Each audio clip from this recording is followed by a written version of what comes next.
Hey there, YouTube. So today I'm gonna review the Sanrenmu GB763. Um, it's a nice little EDC knife, if you ask me.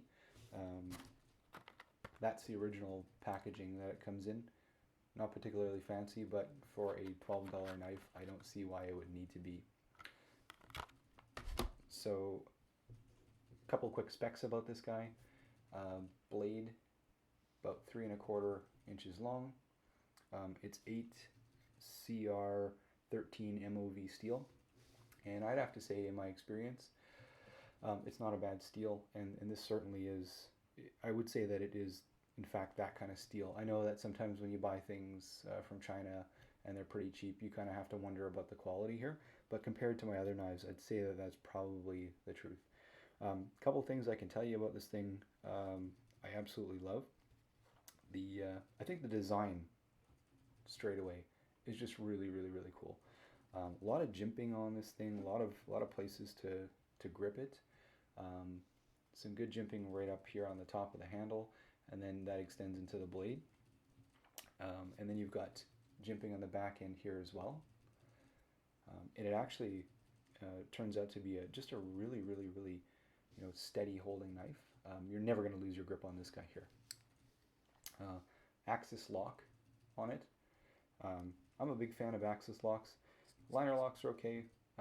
Axis, I like them if you want to deploy the knife real quick. I think it's pretty darn easy.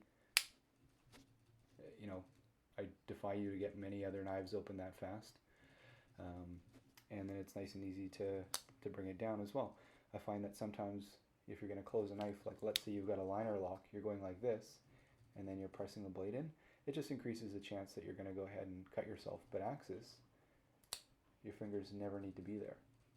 So you absolutely will never be cutting them.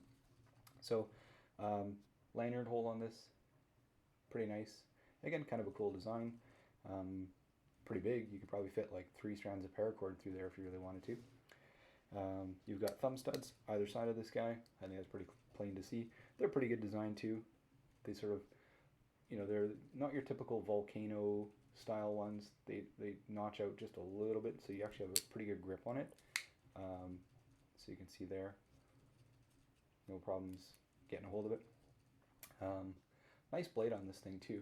It's a pretty fat, wide blade, and so, you know, I mean, I think it's a pretty robust blade. Like, it's pretty tough, and so I'm not too worried about when I have to dig it into something and pry through stuff.